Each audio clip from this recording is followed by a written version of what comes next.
नेपाल, महान पहाड़ और हरे भरे जंगलों का देश। यहाँ की प्राकृतिक सुंदरता अद्वितीय है, लेकिन 1900 के शुरुआत में यहाँ एक आतंक फैला हुआ था। एक ऐसा आतंक जिसने सबको हिलाकर रख दिया था। एक बंगाल टाइग्रेस, भूखी और खूंखार, उसने अपने आतंक का राज शुरू कर दिया था। उसकी भूख ने उसे और भी खतरनाक बना दिया था। गांव वाले डर में जी रहे थे। हर रात उनके लिए एक नई चुनौती बन गई थी। उसके कामों के किस्से हवा में उड़ रहे थे। हर कोई उसकी कहानियों से भयभीत था। वो एक भूति थी, एक सपना जो असलियत बन गया था। उसकी छाया से भी लोग डरते थे। उसके हमले तेज, क्रूर और हमेशा जानलेवा होते थे। कोई भी उसकी चपेट में आने से नहीं बच पाता था। लोगों ने उसका नाम रखा चंपावत टाइगर। ये नाम सुनते ही लोगों के रोंगटे खड़े हो जाते थे। वो कोई मामूली शिकारी नहीं थी। उसकी चाल में एक अलग ही खौफ था। उसके अंदर कुछ बदल गया था, एक अंधेरा घर कर गया था। उसकी आंखों में एक अजीब सी चमक थी। उसे इंसानी मांस की लत लग गई थी। यह लत उसे और भी खतरनाक बना रही थी। उसकी भूख का कोई अंत नहीं था। वह हमेशा शिकार की तलाश में रहती थी। जंगल के अंदर एक दुखद घटना घटी। चंपावत टाइग्रेस शिकार करते समय बुरी तरह घायल हो गई थी। एक शिकारी की गोली उसके जबड़े को छू गई थी, जिससे उसका एक कैनाइन टूथ टूट गया था। दर्द असहनीय था। घाव सड़ने लगा था। अपने आम शिकार का शिकार करने में असमर्थ टाइग्रेस हताश हो गई। भूख उसके पेट में कड़की लगा रही थी। दर्द ने उसके गुस्से को और बढ़ा दिया। उसने अपना ध्यान एक आसान शिकार की तरफ मोड़ा। इंसान। उसका पहला शिकार एक औरत थी जो जंगल के किनारे लकड़ी इकट्ठा कर रही थी। इंसानी खून के स्वाद ने उसके अंदर की एक आदिम भूख को जगा दिया। हत्याएं बढ़ती गई। नेपाल के पहाड़ों से लेकर भारत की तराई तक चंपावत टाइग्रेस ने अपने आतंक का राज फैला दिया। गांव खाली हो गए। उनके निवासी डर के मारे भाग गए। एक समय जो गुलजार पहाड़ियां थीं, वो सुनसान हो गई। आदमखोर के साये से डरी हुई। 434 जिंदगियां, मर्द, औरतें, बच्चे, सब टाइग्रेस की अतृप्त भूख का शिकार बन गए। अधिकारी बेबस थे। आतंक बेरोकटोक जारी रहा। चंपावत टाइग्रेस एक किंवदंती बन गई थी, मौत का प्रतीक।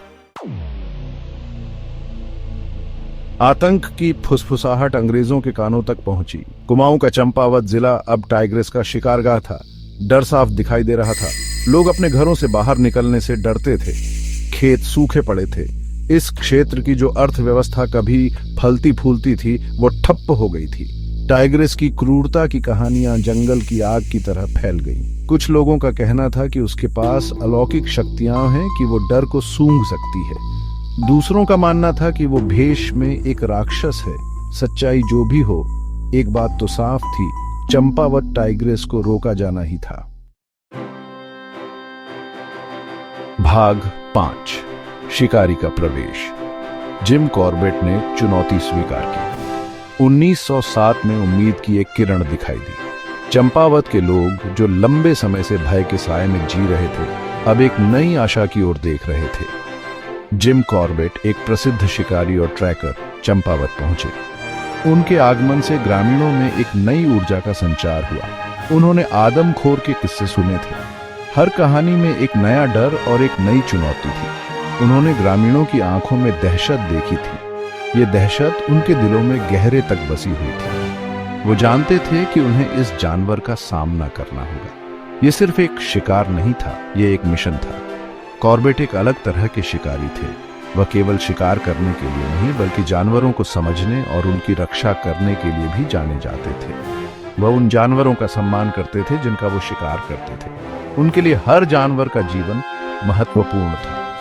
वो प्रकृति के नाजुक संतुलन को समझते थे। वह जानते थे कि हर जीव का एक महत्वपूर्ण स्थान है, लेकिन वो यह भी जानते थे कि कुछ जीव जो अंधेरे में डूबे हुए हैं, उन्हें रोकना ही होगा। यह उनके और ग्रामीणों के लिए आवश्यक था। उन्होंने चंपावत टाइग्रेस से इस भूमि को मुक्त कराने का संकल्प लिया। यह संकल्प उनके दिल और आत्मा में गहराई से बसा हुआ था। भाग 6। आखिरी शिकार, एक निर्णायक मुठभेड़। टाइग्रेस को ट्रैक करना एक खतरनाक खेल था।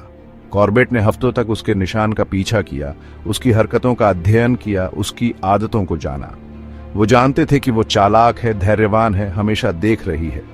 लेकिन कॉर्बेट अपने काम में माहिर थे। उन्होंने एक बकरी को चारा बनाकर जाल बिछाया।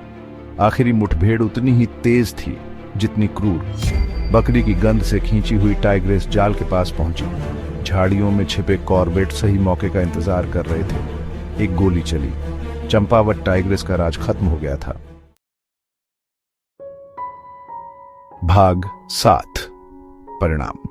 चंपावत में सन्नाटा छा गया। टाइग्रेस के मरने के साथ ही चंपावत में राहत की सांस ली गई। इस क्षेत्र को सालों से चंगुल में जकड़े हुए आतंक से आखिरकार मुक्ति मिल गई। लोग अपने घरों से बाहर निकले। उनके चेहरे पर राहत और अविश्वास का मिला जुला भाव था। जीवन धीरे धीरे सामान्य होने लगा। खेतों की जुताई होने लगी, बाजार फिर से गुलजार होने लगे। हालांकि चंपावत टाइग्रेस की याद बनी रही। उसकी कहानी एक सीख देने वाली कहानी बन गई, जो इंसान और प्रकृति के बीच नाजुक संतुलन की याद दिलाती है, और उस भयानक कीमत की जो उस संतुलन के बिगड़ने पर चुकानी पड़ सकती है। भाग 8। कॉर्बेट की विरासत, आतंक का दस्तावेजीकरण, संरक्षण को प्रेरित करना। जिम कॉर्बेट खुद एक किंवदंती बन गए। उनके साहस और समर्पण ने उन्हें एक ऐसा व्यक्ति बना दिया जिसे लोग आज भी याद करते हैं। उन्होंने चंपावत टाइग्रेस और अन्य आदमखोरों के साथ अपनी मुठभेड़ आज को अपनी किताब ए मैन एटर्स ऑफ कुमाऊं में दर्ज किया। यह किताब न केवल रोमांचक कहानियों का संग्रह है, बल्कि यह उस समय के सामाजिक और पर्यावरणीय मुद्दों पर भी प्रकाश डालती है। उनके लेखन ने दुनिया भर के पाठकों को मोहित कर लिया और संघर्ष की आग में फंसे इंसानों और जानवरों दोनों की दुर्दशा पर प्रकाश डाला। उनकी कहानियों ने लोगों को यह सोचने पर मजबूर किया कि हम अपने पर्यावरण और वन्यजीवों के साथ कैसे व्यवहार करते हैं। कॉर्बेट की विरासत शिकार से कहीं आगे तक फैली हुई थी। उन्होंने अपने जीवन का एक बड़ा हिस्सा वन्य जीवों की रक्षा और उनके संरक्षण में बिताया। वह वन्य जीव संरक्षण के प्रबल पक्षधर बने। उन्होंने कई संरक्षण परियोजनाओं की शुरुआत की और लोगों को जागरूक किया कि वन्य जीवों का संरक्षण कितना महत्वपूर्ण है। वो समझते थे कि चंपावत जैसी त्रासदियों को रोकने की कुंजी जानवरों के प्राकृतिक आवासों को संरक्षित करने और इंसानों और वन्यजीवों के बीच सह अस्तित्व को बढ़ावा देने में निहित है। उनके प्रयासों ने आने वाली पीढ़ियों के लिए एक मजबूत नींव रखी, जिससे आज भी हम लाभान्वित हो रहे हैं। अगर आपको ये वीडियो पसंद आया हो तो कृपया लाइक करें, शेयर करें और हमारे चैनल को सब्सक्राइब करें। इससे हमें और भी बेहतरीन सामग्री लाने में मदद मिलेगी। धन्यवाद।